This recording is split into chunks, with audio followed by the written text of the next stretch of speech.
The goats stood on the ridge at dawn, 63 of them now, where there had once been 55, and below them the whole valley lay brown and cracking under a sky that had not wept in 11 weeks. But the hillside where the goats grazed was green, green as spring, green as a lie, green as the one place in 3 counties the drought could not seem to find. And the men who had laughed at her 2 summers before now stood at her fence with their hats in their hands and their cattle dying behind them, and they did not laugh anymore. 2 springs earlier, Della Voss knelt in the dust of the Kettleman stockyard with her hands buried in the matted, stinking wool of a goat too weak to lift its own head, and the whole town of Arrow Bend agreed. She had lost what little sense the good Lord had bothered to give her. She was 24 years old, a widow of 11 months, and she had exactly $40 folded into the pocket of a dress that had been black long enough now to go gray at the seams. Her husband Tom had left her a quarter section of the worst land in the district, 90 acres of stony hillside, and a dry gulch that ran water perhaps 2 weeks out of the year, and a debt of $200 owed to the Arrow Bend Merchants Bank, against which the whole property stood as security. She had until the 1st of October to pay the interest of $40, or the note would be called, and a note called meant a widow put out on the road with a wagon and a mule, and whatever she could carry. She had come to the stockyard that morning to buy chickens. Chickens made sense, chickens made eggs, and eggs made coins, and coins made interest, and a woman with a level head and a laying flock might just claw her way through to spring. But the chickens that morning went for $1.50 a head, and $40 bought only 2 dozen and change, and 2 dozen chickens against $200 of debt was arithmetic that ended with her weeping. So she stood at the rail, doing sums in her head, and she happened to hear the auctioneer's boy cursing at a pen in the far corner that nobody would bid on, 55 goats. A whole herd dumped at the yard by a rancher named Sedge, who had gone bust and gone west and left his animals behind rather than pay to freight them. They were half-starved, their ribs like the staves of broken barrels, their coats crawling and their eyes dull. Nobody wanted goats. Cattle was what a man ran in Arrow Bend, cattle and wheat, and goats were what poor foreigners kept, browsing weeds in a ditch. The auctioneer could not raise a single bid, and Della, standing there with her $40 and her $200 of doom, heard a voice she did not quite recognize as her own call out an offer for the lot, $40, the whole herd, every last starving one of them. The auctioneer looked at her the way a man looks at a woman who has said something she cannot possibly mean, and then, because there was no other bid, and never would be, he brought the gavel down, sold. 55 goats to the widow Voss for the entire sum she owned in the world.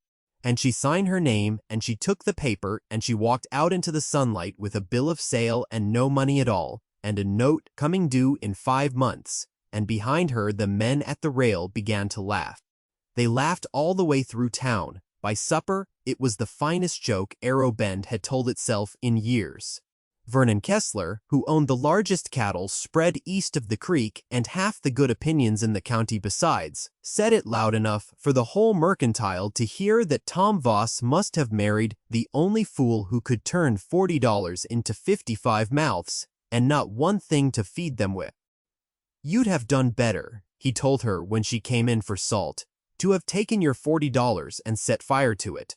At least you'd have got warm." And the men around the stove laughed, and Della paid for her salt and said nothing, because she had learned in 11 months of widowhood that a word spoken in anger is a coin spent that never comes back, and she could not afford to spend a single thing. But there was one man who did not laugh.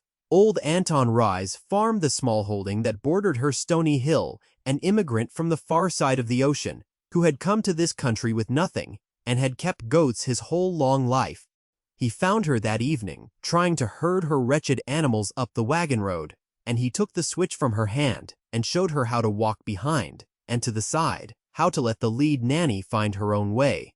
"The land," he told her in his slow and careful English, "does not know what a fool the town thinks you are. The land only knows what you do with your 2 hands. These animals, they are not dying, they are only hungry. Hungry is a thing you can fix. Dead is not. You have bought hungry. That is the cheapest thing there is to fix in all the world." That night, Della lay awake and did the arithmetic in the dark, as she would do it 1,000 nights after. 55 goats. A hillside of brush and thorn and hardy scrub that her mule would not touch and her long-dead garden could not use, 90 acres of exactly the sort of rough, worthless browse that a cow would starve on and a goat would grow fat on. She had no feed to buy, and that had been the town's whole joke, that she had bought mouths with nothing to fill them, but Anton had shown her the truth of it before she even lay down. Her land was covered, hill to hollow, in the one crop it could grow, and it was the only crop these particular animals wanted. She had not bought 55 mouths. She had bought 55 ways to turn a worthless hill into milk and meat and money. It was, she thought, the first thing she had gotten right since they had carried Tom home under a wagon sheet. So began the work, and the work was the making of her. She rose before light every morning, and she went up the hill in the gray cold, and she moved the herd. Anton taught her that a goat left in one place will foul its own ground and take sick, so she learned to graze them in the old way, a new patch each day, down the eastern slope and up along the thorn draw and back across the high brush, so that the land they had cropped had a month to freshen before they returned to it. She built pens out of dead cedar. She cut and dragged herself, her hands going from soft to blistered to cracked and hard as bark, and she learned to milk, her fingers aching and then strong. And she learned to make a firm white cheese the way Anton's dead wife had made it, pressed under stones and salted and set to cure in the cool of the dry gulch where the air stayed cold. And the goats, which the town had called dying, did not die. They filled out. Their ribs vanished under smooth coats. The nannies freshened and dropped kids, 1 and 2, and sometimes 3 apiece. And by the following spring, the herd that she had bought as 55 walking skeletons numbered 81 head of healthy stock. And she had sold 19 of the young wethers to a butcher 2 towns over who had never heard the arrow bend joke and paid her a fair price with real coins. She banked that money like a coal under ash. She told no one. When Vernon Kessler passed her wagon on the road, he still called out to ask how her herd of bones was managing, and she smiled and said they managed well enough, and let him believe she was lying to save face. It is easier for a proud man to believe a woman is failing quietly than to admit he was a fool to have laughed. She made her interest payment that first October, with $11 to spare above the 20 owed, and the banker, a thin, nervous man named Pell, counted her coins twice and looked at her over his spectacles as though she were a sum that would not add up. Where, he asked her, did a widow with 55 sick goats find her interest? And Della, who had learned by then the price of words, told him only that goats gave milk, and milk gave cheese, and cheese gave coins, and that was the whole of it. She did not tell him about the butcher 2 towns over, or the cheese curing in the gulch, or the second buyer, a hotel cook down in the rail town of Delphi who had tasted her white cheese at a church supper and now took 40 pounds of it a month and asked for more than she could make. She banked that too. The coal grew warmer under the ash, and no one in Arrow Bend saw the smallest wisp of its smoke. The cook's name was Mrs. Farrow, and she ran the kitchen of the only good hotel in Delphi, and she became the first soul outside Anton Rise to understand what Della had built. She had come out to the hillside herself one afternoon, a broad woman in a good traveling coat, to see where such cheese came from, and she had walked the green slopes and tasted the milk still warm and pressed a curd between her thumb and finger and gone quiet the way a person goes quiet when the world has just surprised them. "Child," she said, "there are men in the city who would pay you double what I do, and I am about to be sorry I told you so." She wrote Della's name on a card and put it in her bag, and she said that when the railroad spur opened the next year and the ice cars could run cheese cold all the way to the coast, Della Voss would not know what to do with all her money. Della laughed for the first time in a long while and said she would learn. The second summer changed everything, and it changed it the way Anton had a way of seeing before anyone else by reading the sky. He came to her fence in June and pointed up at a heaven the hard, clean blue of enamel and said, "No clouds." "Della, look, 3 weeks, no clouds. The creek is low already, and it is only June." He had seen it before, he said, in the old country, and once here the years when the rain simply forgot the address of the valley. "Watch your springs," he told her. "Watch the water. When the drought comes, the water is the only arithmetic that matters." And Della, who had learned to trust the old man's eye over every opinion in Arrow Bend, began that very week to walk her 90 acres with a different purpose, not looking at her goats but at the ground beneath them, at where it stayed dark and where it cracked, at where the grass held green a day longer than it had any right to. The rain did not come in July. It did not come in August, which arrived like the open door of a furnace and stayed. The creek that fed the whole east side of the district, the creek that watered Vernon Kessler's 400 head of cattle, and the wheat of a dozen families besides, dropped to a string of green pools and then to a bed of dry stones. Wells that had never gone dry in living memory began to draw up mud. The wheat curled brown in the fields and was not worth the cutting. And the cattle, those big handsome animals that were the pride and the whole economy of Arrow Bend, began to bawl at empty troughs, because a cow drinks 10 and 15 gallons in a day, and there was no longer 10 gallons a day to be had. Hunger changes a town, but thirst changes it faster, and it strips the pride off a proud man like bark off a burning log. But Della's hillside stayed green. She could not at first understand it herself, and she walked it in the terrible heat with her heart in her throat, waiting for her own ruin to arrive like everyone else's. And then, one evening, high on the eastern slope where the thorn draw ran, she found her goats crowded together on a patch of ground she had grazed 100 times, and the ground was wet. Not muddy from a spilled trough, not damp from a dew that had not fallen in weeks. Wet. Seeping.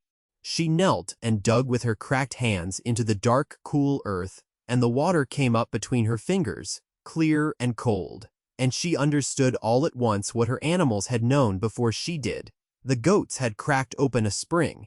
All that summer of moving them patch by patch, of their sharp small hooves working the thin soil, of their browsing down the deep-rooted thorn that had capped the seep for who knew how many years, they had opened a vein of water in the hillside that the drought had never touched because it ran too deep to feel the sky. Anton, when she brought him up to see it, went down on his knees in the mud like a man at prayer and let the water run over his old hands and laughed until he wept. "This," he said, "this is what the land was keeping. It was here the whole time, under the thorn, under the stone. Your foolish goats found it with their feet. The cattlemen, they scraped the top of the land and took the easy grass, and they never once made the land give up its secret. You made it give up its secret because you had nothing else, and you had to look." She and Anton and the child, a barefoot boy named Cully, who belonged to a family down the road too poor to feed him, and who had taken to following Della's herd for the bread and cheese she gave him, dug the spring out properly over 3 days. They cleared the seep and cut a basin and lined it with stone, and by the 3rd day it ran a steady, cold, astonishing flow, enough to water her whole herd twice over and more. Cully, who had named every goat in the herd by then and could tell you the temper of each one, sat on the new stone lip of the pool with his feet in the water and said it was the finest thing he had ever seen in his life. And Della, watching the boy and the water and her green hill against the brown ruin of the valley, thought that it might just be the finest thing she had ever done. Word of the spring reached Arrow Bend, the way water finds a crack slow and then all at once. First it was one neighbor, then another, coming up the road that used to carry their laughter, standing at her fence and looking at the impossible green, and the flock grown fat, and a pool of clear cold water in the worst of the drought. And then, on a white-hot morning at the end of August, Vernon Kessler himself came up the road in his buggy, and his 400 head of cattle were dying behind him by the dozen, and the pride was gone out of his face and something raw and frightened had come into it instead. He did not laugh. He stood at her fence and he took off his hat, and he told her that he had 180 head still living and 3 days at most before they all went down, and that he was a ruined man if he could not water them, and that he had come to ask whether she might sell him water off her spring.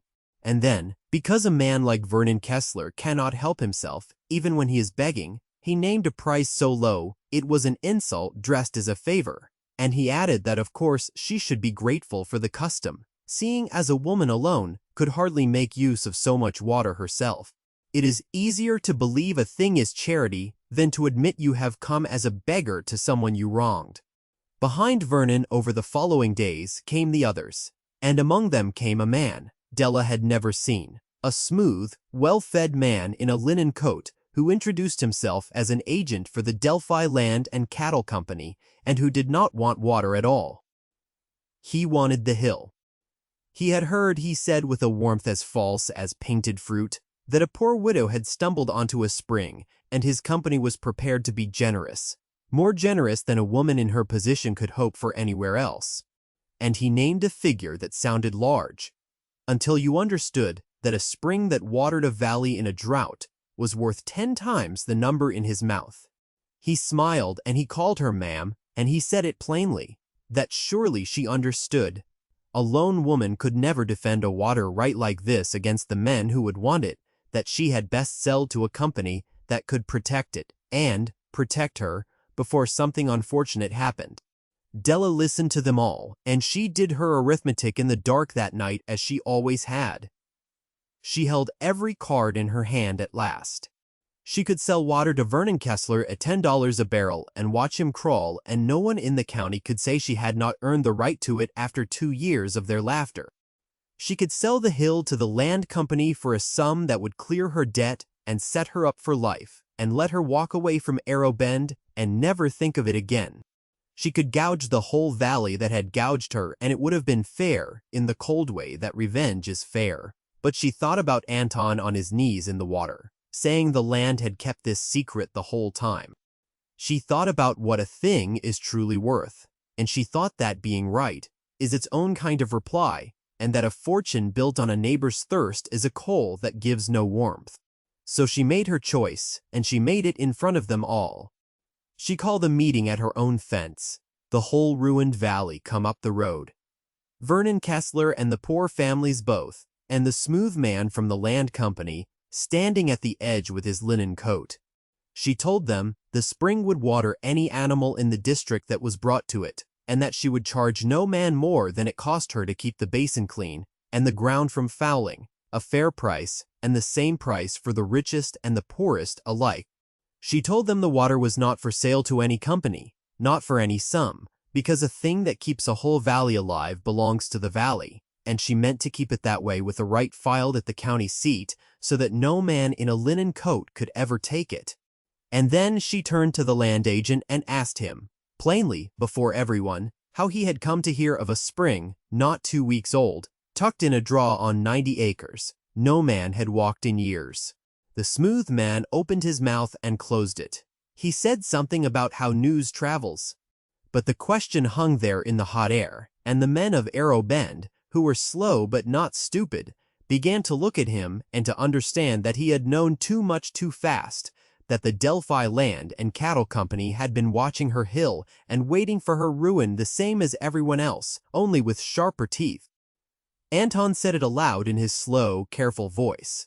He knew, before we knew, he was waiting to steal it. And the agent, seeing the temper of the crowd turn against him like weather, got into his buggy without another word and drove back down the road, and no company man ever troubled Della Voss again, because a valley that has been shamed for laughing at one of its own will close ranks around her against an outsider faster than water fills a hole. Vernon Kessler watered his cattle at Della's spring that autumn, and he paid her fair price, the same as the widow Haskell paid for her 3 milk cows, and the same as Barefoot Cully's father paid for the 1 old mule he had left.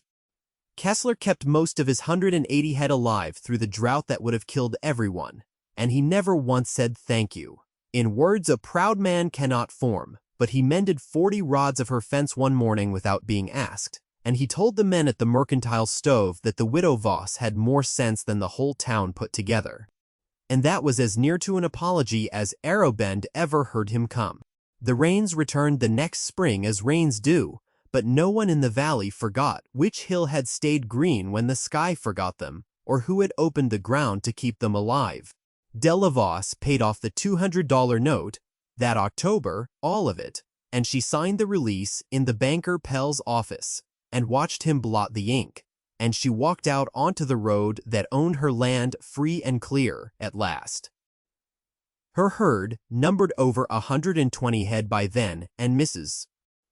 Pharaoh's ice cars ran her white cheese to the coast, and the spring ran cold and clear through every dry season after, watering a valley that had once laughed a widow all the way through town. She never grew rich in the way the land agent had meant it, but she grew something better and harder to take away, which was secure and needed and her own. And on the ridge, at dawn, years on, an old man and a grown boy who was no longer barefoot walked the green slopes behind her, and Anton Rise, whiter and slower but still keen of eye, looked out over the water she had freed, and the flock she had made from bones, and $40, and said again the thing he had said to her at the very start, when the whole town was laughing and she had nothing at all. The land does not know what a fool they think you are. The land only knows what you do with your two hands. And Delavos, watching her goats find the water they had found for her, knew at last that he had been right about everything, and that the cheapest thing she had ever bought, the thing everyone called worthless, had been the only thing worth buying in all the world.